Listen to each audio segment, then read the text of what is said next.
Mwea Irrigation Scheme is one of the 7 public schemes under the management of the National Irrigation Board. It is situated in Kirinyaga County, about 100 kilometers northeast of Nairobi. This scheme was started way back in 1956, and the predominant crop grown in the scheme is rice. Currently, we are doing about 24,000 acres of paddy, and Mwea Irrigation Scheme produces 80% of the local production of rice in Kenya. So it is a significant scheme when it comes to rice production. Mwea Irrigation Scheme has an area of 30,350 acres, with a total of 16,000 acres developed for paddy production. In addition, the scheme has a total of 4,000 acres of outgrower and juakali areas under paddy production. The rest of the scheme is used for settlement, public utilities, subsistence, and horticultural crops farming. The scheme is served by 2 main rivers, namely Nyamindi and Thiba. Irrigation water is abstracted from the rivers by gravity by the help of fixed intake weirs, conveyed and distributed in the scheme by open channels. There is a link canal joining the 2 rivers which transfers water from Nyamindi to Thiba River, which serves about 80% of the scheme. The scheme is developed on a gazetted land, and the farmers settled as tenants have a holding of at least 4 acres. Due to the increase in the population, most of the holdings have been subdivided among family members. Up to 1998, the scheme was being run solely by the National Irrigation Board as mandated by the Irrigation Act Cap 347. The board was responsible for all the activities in the production chain, which includes land preparation, credit provision, crop husbandry activities, harvesting and post-harvest handling, including marketing. Mwea is one of the largest schemes within the NIB irrigation schemes. It was formed way back in 1956, and it has been undergoing expansion since then. And currently also we have efforts even to expand it further. Maybe you have heard that we are planning to do a major dam in Kirinyaga County called Thiba Dam. This dam is being done specifically to aid the expansion in the scheme. Currently we are doing about 24,000 acres of paddy. We have 6,000 farmers, and we have 5 sections and 3 outgrower areas, and we've been expanding continuously. Even currently we have plans to put up infrastructure in the outgrower areas with a view of improving the water supply and thereby aiding the expansion efforts that we have at the scheme. NIB used to undertake the milling and marketing of the crop through MRM, from which they would recover the expenses after the sales. This system of farmers channeling their paddy through NIB collapsed during the 1998-99 crop, when they revolted and refused to deliver the crop and instead demanded that they be allowed to market the crop on their own. Following this sudden change of the role of NIB in the scheme management was briefly taken over by a Mwea Rice Farmers Cooperative Society. However, the farmers realized that they could not go it alone due to lack of skilled personnel, lack of finances, and lack of machinery for scheme maintenance. In 2003, the farmers approached the government for assistance in the scheme management. NIB went through a restructuring process with a view of changing its mode of service delivery to the farmers in the schemes. Some of the non-core roles which used to be performed by NIB were devolved to the farmers and other stakeholders. The National Irrigation Board concentrates on water management and operation and maintenance of infrastructure in the scheme as its core mandate. Since water is a key input in irrigation, NIB facilitated the formation and strengthening of the Farmers Water Users Association for the purpose of involving farmers in the scheme management.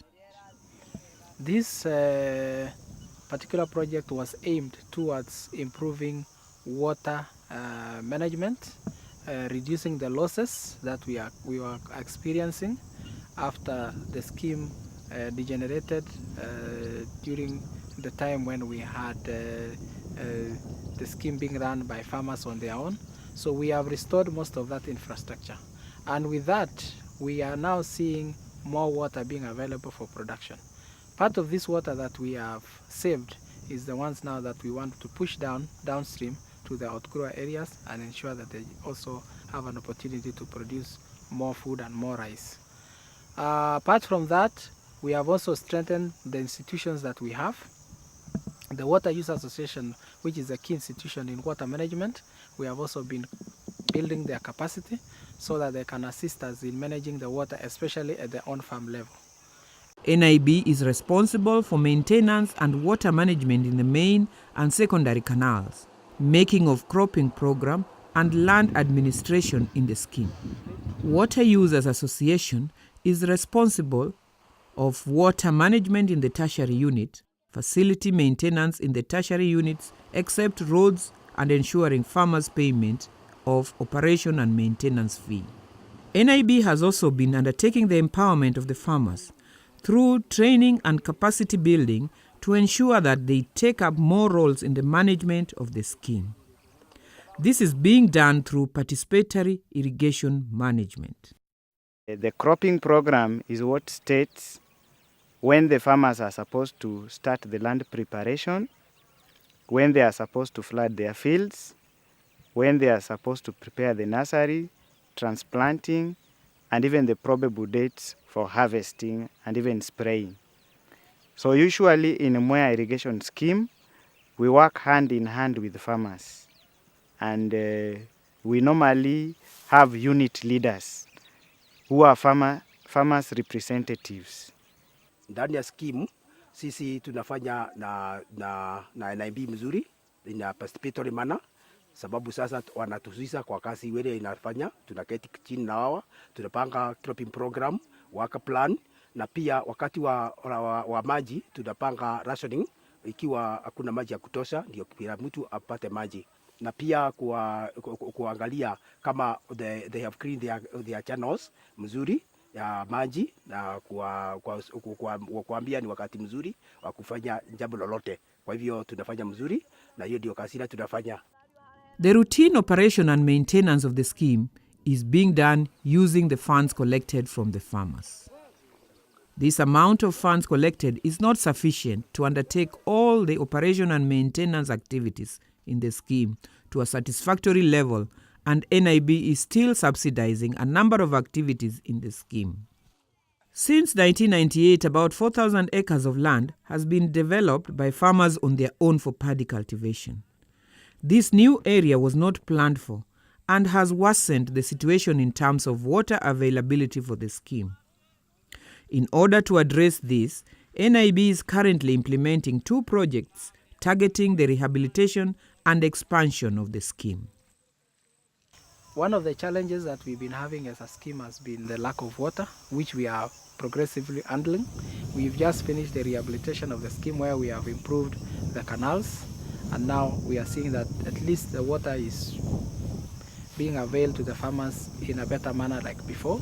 We have now the grand project of doing the dam, which we know will also support us towards having more water for production, and also have some more land in the expansion area, that is the Mutidi area.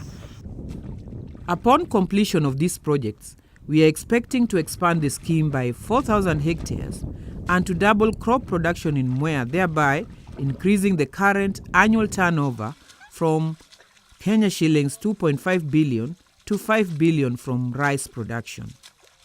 Lakini yenyewe bei ni kidogo, ni iko chini sana, sababu unajua hapa mchele mingi inatoka ya nje inakuja hapa, lakini tunakuza hapa na sababu ni quality ya juu, ikawa bei yake ni kidogo. The other day we did a lot of murraming of the roads.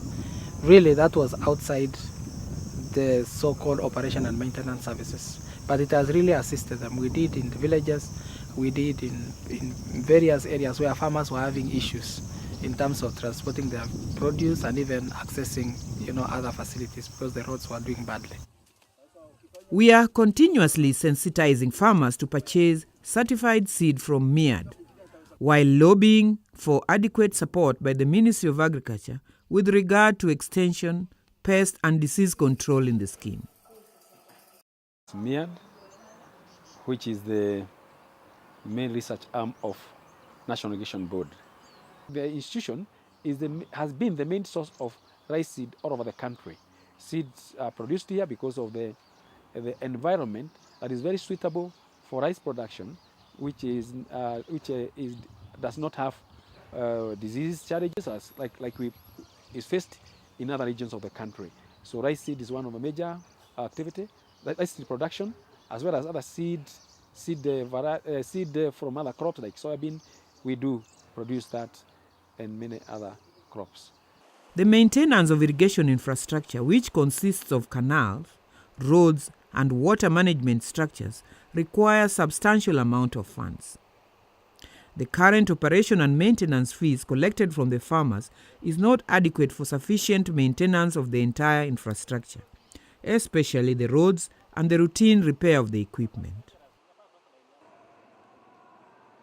Marketing of rice has been left open as NIB divested from being a sole marketer of rice in Mwea. Marketing of the rice and its byproducts has been left to the market forces, but NIB does some marketing through its subsidiary, the Mwea Rice Mills. We set a price that we make sure that whoever want to come buy paddy from the farmer can only buy more than what we have actually set in the market. So we make sure that we are in the market the whole year. We make sure that there is a price which is actually even known by the local people, to make sure that whatever we've given the farmer is the best, because as a company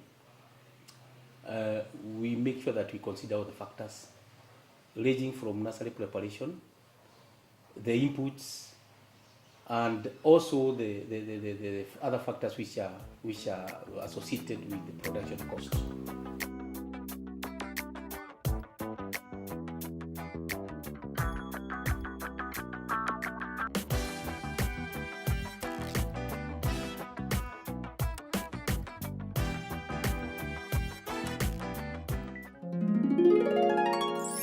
AIC. Watch more agricultural documentaries at www.youtube.com/AIRC video unit.